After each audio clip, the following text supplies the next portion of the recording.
What is happening, everybody? Welcome to episode 7, I think. The reason for the massive delay between the last one and this one is mostly because the truck got stolen. I got it back fairly quickly, but the time I had allotted to finish the truck is when it got stolen. So I had a few days then, it got stolen.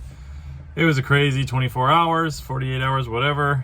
Got the truck back in good shape, but it put me way behind schedule. So I got busy and the truck got put on the back burner. But anyways, picking up months ago now, here we go. And then maybe I'll explain at the end a little more about it getting stolen. Enjoy. My name's Bruce Cook. I'm always on four wheels, so I might as well make them big.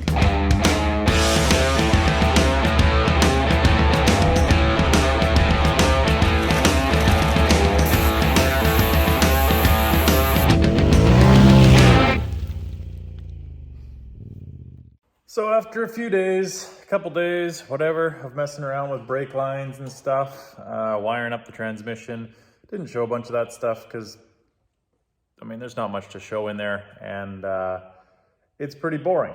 So I'll give you a little view of some of the brake lines. They're okay, not the prettiest, they'll work, hopefully.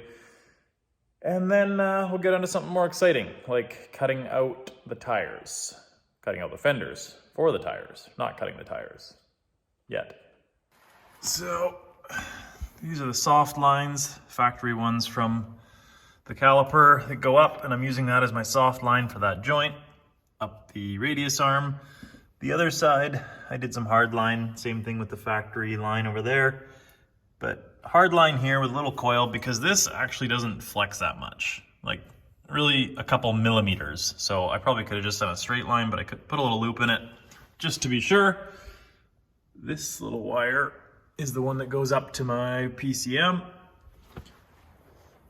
from the vehicle speed sensor in the back, or in the transmission, I should say. So to get that all talking to each other, I'll have to get it programmed and whatnot. And now we're going back here to cut out the fender, get rid of some rust, and make room for this beast. So I actually can't get the truck low enough. I want basically that body line to kind of be the top of the tire and to get rid of the rust, but I can't drop the truck anymore. There's actually some weight on the coils. So a couple 2x4s, bump the tire up a bit, get it where I want it, trace it out, and do some snipping.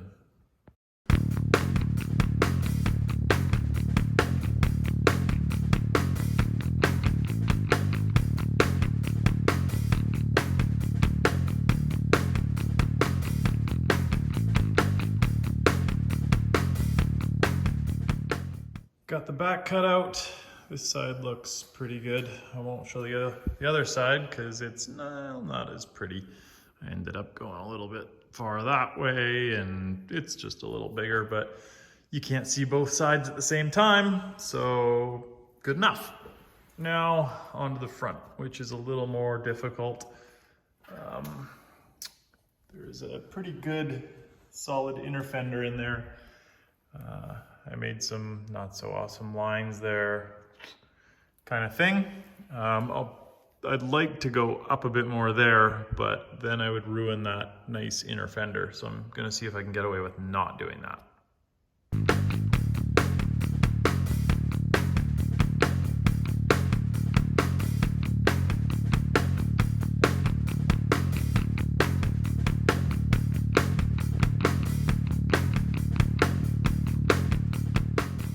So it fits.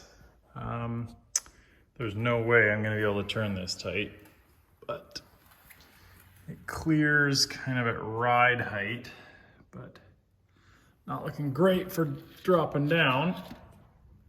Yeah, just as I suspected, that bar is gonna have to change, which is the bracket for the bumper. So I'll have to do something more that way. That's the annoying stuff because it is time consuming and doesn't make anything look cooler or perform better. it's just making room. The back actually doesn't look too bad. There's full lock, which is, again, way more than it's gonna be able to turn. Probably more like that. Yeah. So you see what I did was a little janky, but I just flipped them side for side and so now it dips in, and hooked it back up with one bolt the wrong way. This one's kind of the right way. Good enough. Since I moved the axle forward quite a bit, 4 or 5 inches, I was hoping I could get away without cutting this side, just because it's nice, but not such luck.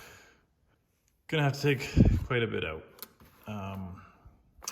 I mean, if I'm gonna cut a little, I might as well cut as much as I can and bash this in and try and make it work.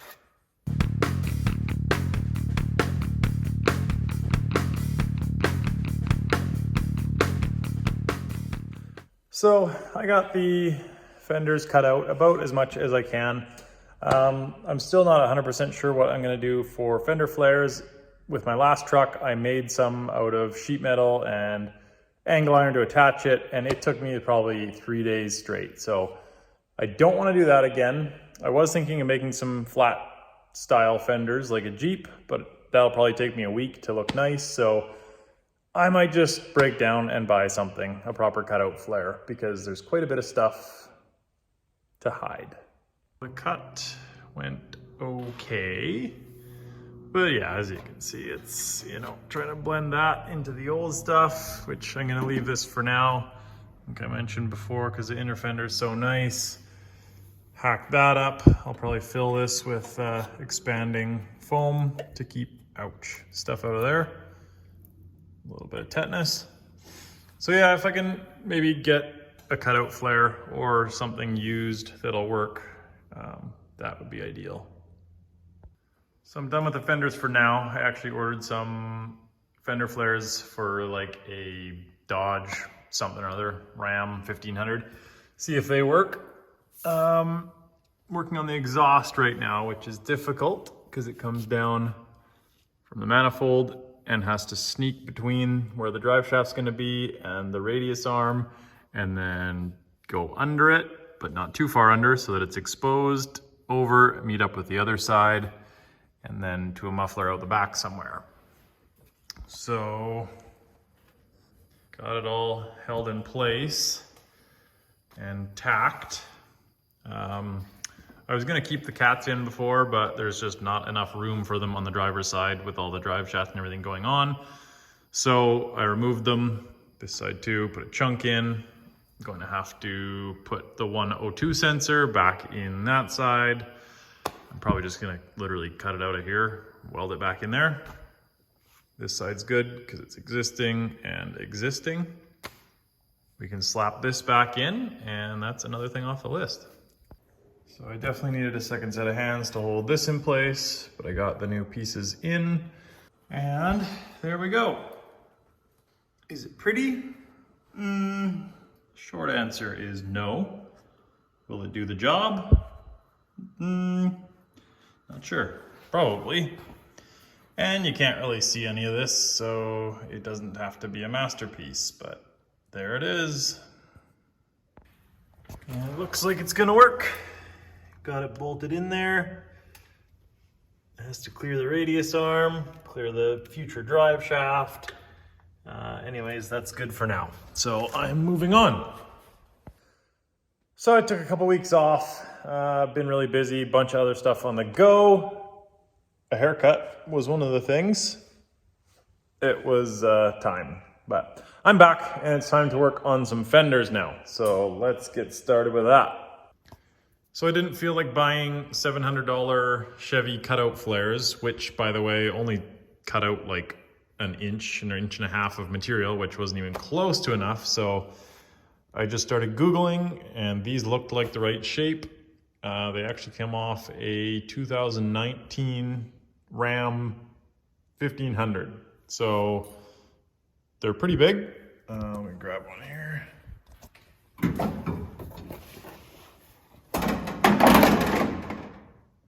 It's gonna fit pretty good. I'll get the top two in and then kind of stretch the outsides. I gotta do a little trimming on them. I think they're gonna work. They're not super wide, but at least it gives me a flat surface to mount some extra plastic or whatever to. So main thing is just want to clean up this edge. It's so hard to make your own flares.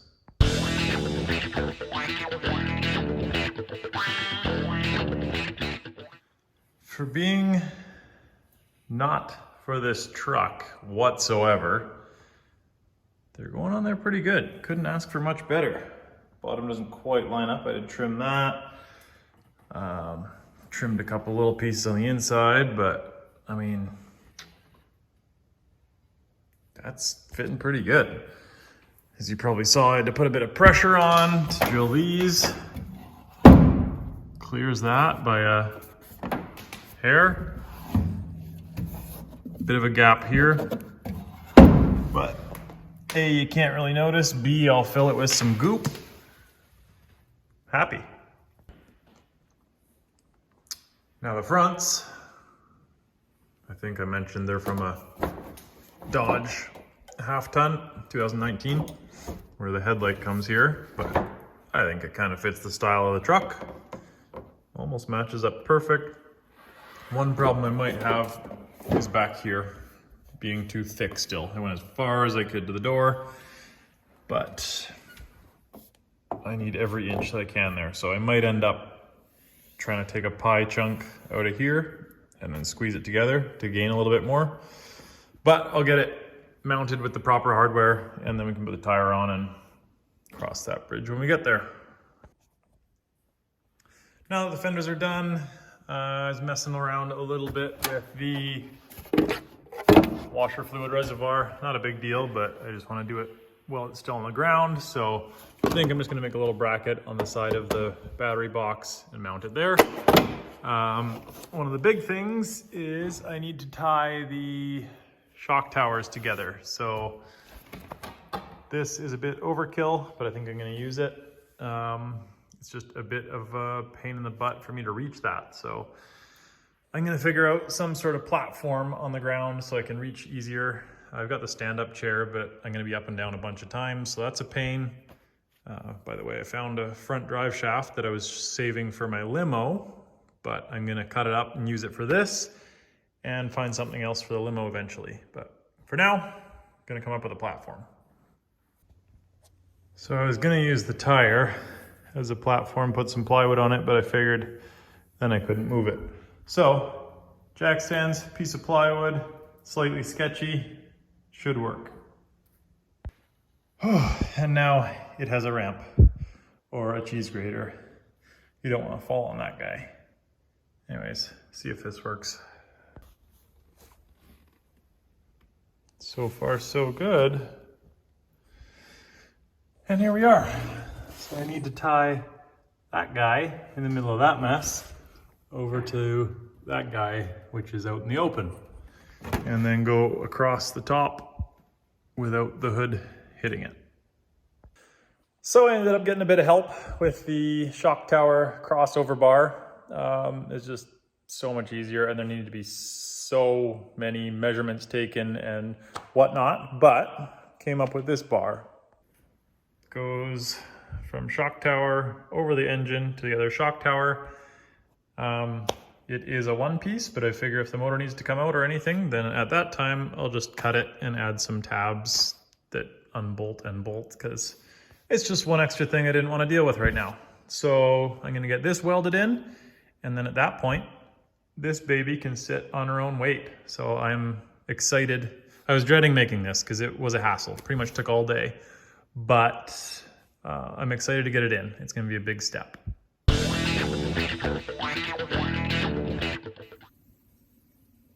And there she is. As you can tell, it's at a tiny bit of an angle, so that's probably going to drive me nuts, but at least it's under the hood. I was lining it up with the cover, and I think I was leaning on that side, so Oops. Anyways, good enough. Ties in over there, ties in over there. It'll look great when the hood's closed. Okay, so I got the track bar in. Time to put some wheels on and put this thing on the weight. A little bit of an issue because there's so much down travel that the track bar goes on such a steep angle that it pushes the radius arm against the lift. So gonna have to do a little jimmy rigging to even get this thing off of the lift, but oh well, let's get some tires on.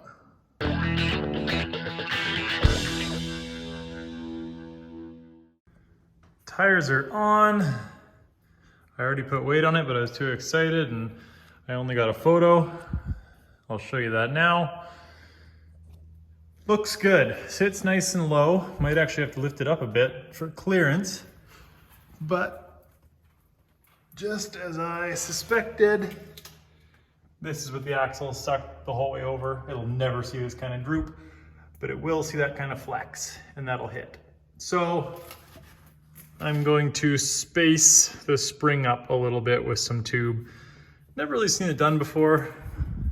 Doesn't seem too sketchy, but I'm gonna try. So I'm gonna fix that issue first. For now, I picked up part of a F350 drive shaft and a whole GM something or other drive shaft, which I put it in and the length is spot on. But I'm just pulling it apart because this flange yoke from a GM doesn't line up with the Super Duty rear axle. So I'm gonna see if there's a chance that it's the same size U-joint so that I can just put the Super Duty flange yoke on this one and I'll be good to go. Small chance, but that'd be awesome. So got the U-joints apart, realized that I'm dumb. This is the front of the two rear shafts. So this flange yoke goes to the transfer case and not the rear axle. So I need to get a bit different one, but it looks like it's gonna work. Ford is a 1410 U-joint and the Chevy is a 1350. So I'll get a conversion U-joint. That should work once I have the right yoke. So until then, back to working on spacing the coilovers. So I got some material. My idea is to use these as a spacer around the shaft of the coilover, slit down both sides, put it over each side, tack weld it so I can get it off someday if I want. And then the coil plate or bucket will sit there and space it over the radius arm. I'll show you over here.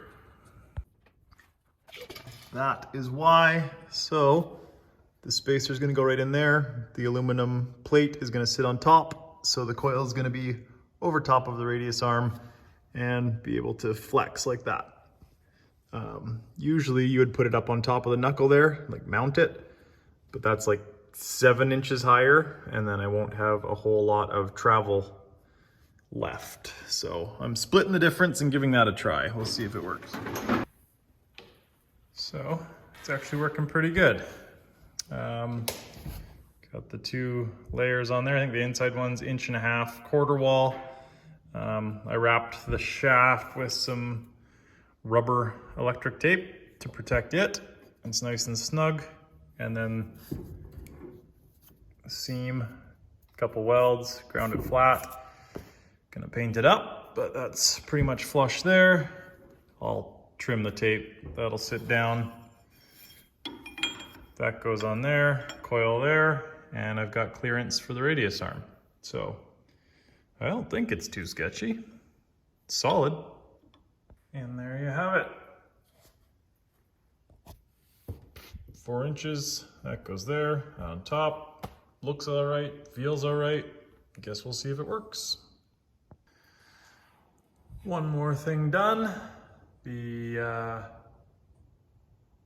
washer fluid reservoir. Used to be that big old dog.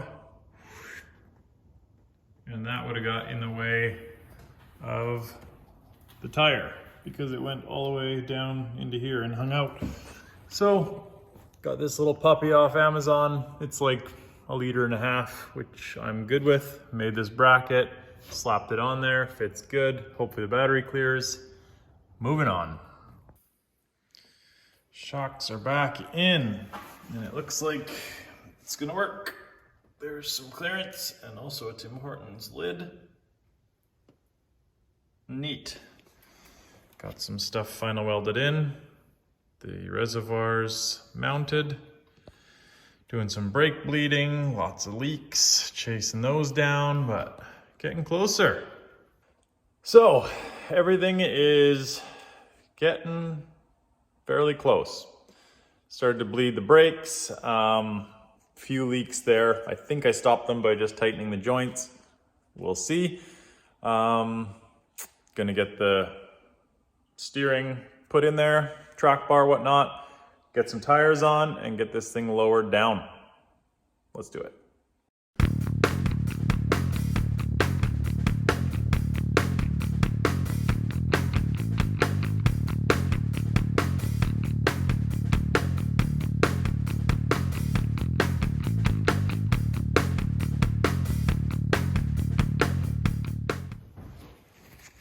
Got all the fluids topped up, power steering, filled up the axles, gear oil, everything's tidied up. Dad's crawling in right now. Gonna fire it up and hopefully move the thing out of here. Let it run for a minute and hopefully the power steering works, bleeds itself. Okay.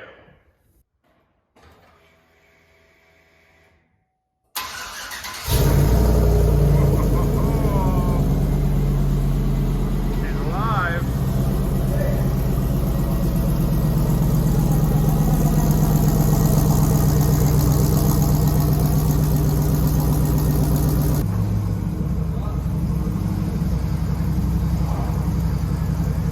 It's moving.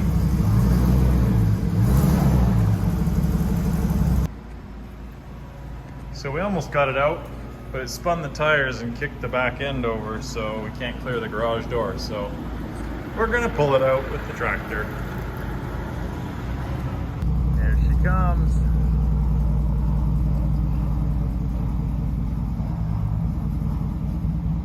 Straighten up.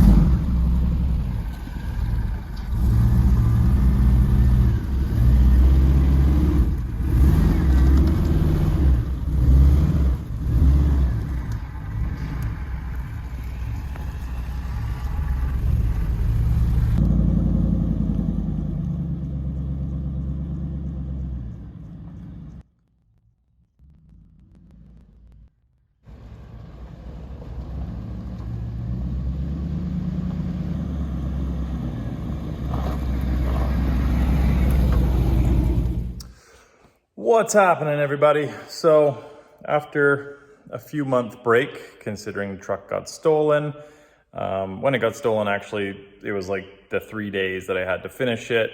Jared was gonna come and tune it, and that didn't work. And then I got super busy, started filming with other stuff, my other show, and so it got put on hold. So I got it back in the shop now, going to put a different pitman arm on, tighten things up, bell housing cover,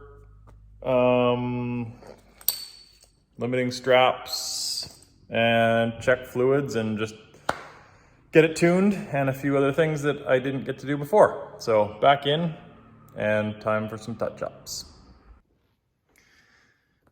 So when they stole this thing, I had the pitman arm just finger tight with a bolt through there. The other end of the drag link was on top, just single shear, which is fine if it's tight, but it was loose also. There's only 4 lug nuts on each wheel, but yeah, crazy. So I'm glad it made it and didn't launch into a ditch or swerve across and kill someone. Today I drilled out the flange on the transfer case for my drive shaft, just waiting on the bolts for there. Ordered some bolts for the dust cover there. Figuring out where to attach the TMR limiting straps. And then, yeah, Jared's gonna come and tune it. So, getting close. There doesn't really appear to be too much damage, but I did notice, it's kind of hard to tell, but there's about 1.25 inch gap between the tire and the spring, and they must have flexed somewhere because there's rubber marks on the coils. Yeah, I don't really feel like trying to move that in, and I think it might hit the frame if I do, so I think I'm just gonna get some spacers. Easy way out for that, and hopefully fix that problem. And then yeah, the back end's, well, fairly easy, and that should be it for that. So I did explain a little bit, but yeah, I basically just put the truck together enough to roll it out of the shop to park it beside so I could have some room to do some other stuff. In that time, they came up and stole it. The truck was, or the key was in the truck, so that's how they stole it. And yeah, super unfortunate. It was at my parents' place behind locked gates and everything, so super crazy. Somehow they made it all the way across town, probably like 20-25 kilometers with, yeah, nothing was really tight. So that is crazy. And then basically just got shared thousands of times on Facebook and Instagram and everything. So was able to track it down, found it in East Kelowna, and was able to get it back. Also got my Suburban stolen. It was written off, but it was insured, so that's okay. The truck was not insured, so it would have been complete loss. And yeah, I was at least expecting the tires and wheels to be gone, which would have been devastating, but they weren't. And yeah, like I said, very minor damage to it. I had to get a couple new keys cut, but that is it. So yeah, that's gonna do it for this video. The truck is basically complete. I need to put in the front drive shaft and a couple little odds and ends, but I think that's gonna do it for this build video. And the next video you see is going to be kind of a shakedown run and seeing how it works. So thank you guys a ton for tuning in. Bunch more videos coming soon. So if you haven't already, please subscribe and tell your friends to.